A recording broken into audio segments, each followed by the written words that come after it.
100 বছর আগেও এই জায়গাতে হয়েছিল ইসলামের বিজয়। হিন্দুদের কুসংস্কার ও পূজার পরিবর্তে এখন এখানে হয় 5 ওয়াক্ত নামাজ। দূর হয়েছে শত বছরের বসন বুড়ির কুসংস্কার। এখানে একটা পুজো হচ্ছিল, বুঝছেন, বসন বুড়ির পুজো। হাই গাইস, এখন আমি যে জায়গাটিতে দাঁড়িয়ে আছি এটি হচ্ছে বালিয়া দিঘির সেই ঐতিহাসিক বট গাছের নিচে। এই গাছকে ঘিরেই এই দিঘির ইতিহাস লুকিয়ে আছে। ইতিহাস ও লোককথার এক অদ্ভুত মেলবন্ধন রয়েছে এই ঐতিহাসিক বালিয়া দিঘিতে। একসময় স্থানীয় সনাতন ধর্ম অবলম্বী ও সাধারণ মানুষের মাঝে বসন বুড়ি বা বুড়ির পূজার এক গভীর প্রভাব ছিল। পূজা করার কারণ বলতে সেই সময়ে স্থানীয় এলাকায় কলেরা এবং বসন্ত রোগের মহামারী ছিল প্রকট। অনেক লোকজনেরই মৃত্যু হয় এই মহামারীতে, আর প্রতি বছরই ঘটতো এমন মহামারীর ঘটনা। এখানে এক সময় নাকি বসন্ত বুড়ির পূজা করা হতো। স্থানীয় লোকজনের কাছ থেকে আমি শুনতে পারলাম অত্র এলাকাতে আগে কলেরার মহামারী ছিল। সেই কলেরা রোগ থেকে বাঁচতে এখানে বসন্ত বুড়ির পূজা করা হতো। সেই সাথে পূজার দিনে অনুষ্ঠিত হতো মেলা। সেই ঐতিহ্যকে ধারণ করেও এখনও 400 বছর ধরে এখানে অনুষ্ঠিত হয় মহিষের মেলা। পরবর্তীতে এই মহামারী থেকে বাঁচার জন্য সনাতন ধর্ম অবলম্বীরা বসন বুড়ির নামে বিরাট আকারের পূজার আয়োজন করে। বসন বুড়িটা কে ছিল? এই বসন বুড়ির কথা বলতে পারবো না, এটা দীর্ঘদিনের ঐতিহ্য, কোত্থেকে আসছে আমরা এটা বলতে পারবো। পরবর্তীতে এই মহামারী থেকে বাঁচার জন্য সনাতন ধর্ম অবলম্বীরা বসন বুড়ির নামে বিরাট আকারের পুজোর আয়োজন করে এবং তাদের বিশ্বাস ছিল এই পুজোর কারণে কলেরা এবং বসন্ত মহামারী কমে যায়।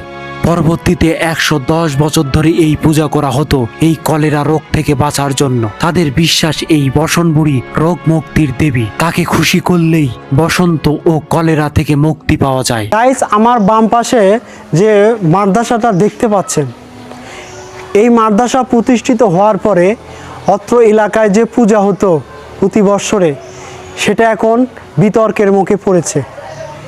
বর্তমানে অত্র এলাকায় হিন্দু না থাকায় এই এলাকাটা মুসলমানদের এলাকা হিসেবে পরিচিত হয়েছে, তাই মেলাটা আর আগের মতো হয় না।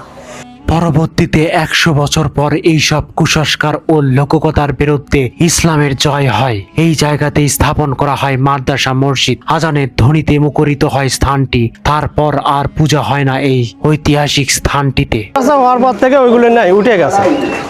ওইগুলো আমরা আর এখানে হয় না বা তারা করেও না। বগুড়া শহর থেকে খুব বেশি দূরে নয়, বগুড়া জেলার শাহজাহানপুর উপজেলার বালিয়া দিঘির বড়পাতার এলাকায় জায়গাটি অবস্থিত। বটগাছটির অবস্থান বগুড়া শাহজাহানপুরের সেই বিখ্যাত বালিয়া দিঘিতে।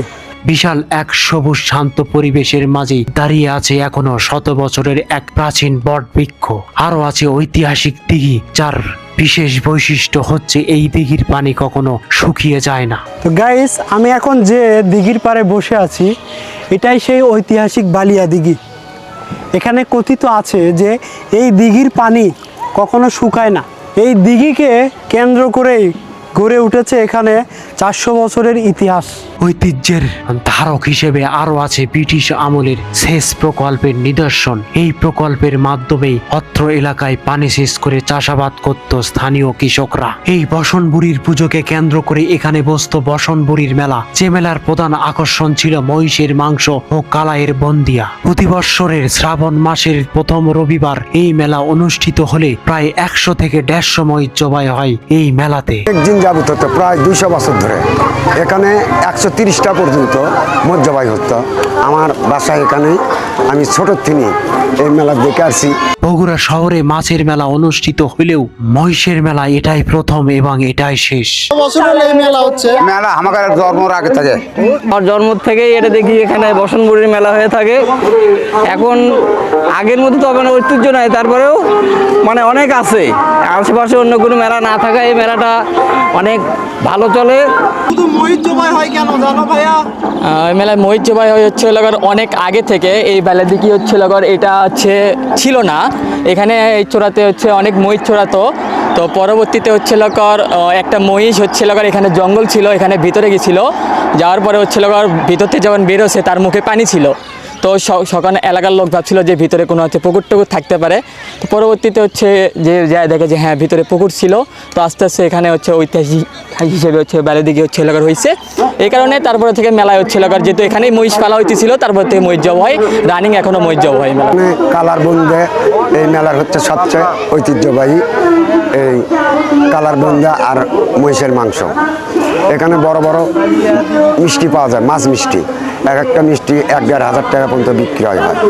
ঠিক আছে, জন্ম থেকে দেখেছি, আমি নিজে কিনছি 8 টাকা কেজি তখন ছিল মহিষ। আমি যখন ছোটো বাবার সাথে আসতাম অনলি 8 টাকা, আর সেটি এখন হচ্ছে 700-750 টাকা মহিষ। তার সে মহিষটাই হচ্ছে সবচেয়ে বেশি আকর্ষণ। আর মহিষের মাংস তো সব জায়গায় পাওয়া যায় না।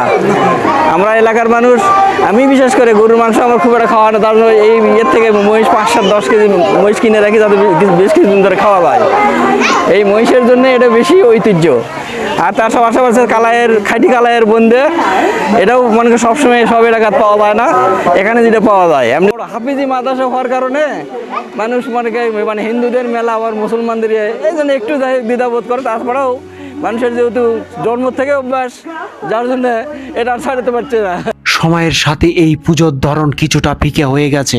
এই মাঠে প্রতিষ্ঠিত হয়েছে ঈদগাহ মাঠ, যার মাধ্যমে ইসলামের জয় হয়। এই শতবর্ষী পুরাতন ও বৃক্ষের নিচে প্রতি বছর প্রায় 35,000 লোকজন নিয়ে 2 ঈদের নামাজ আদায় করেন স্থানীয় মুসল্লিরা। বগুড়ার এই অলিখিত ইতিহাস অনেকেরই অজানা এবং লোককথা নির্ভর, কেউ বিশ্বাস করে আবার কেউ বিশ্বাস করে না। তারপরও ইতিহাস বগুড়াবাসীকে নাড়া দেয়, মনে ধরিয়ে দেয় বগুড়ার ঐতিহ্যকে।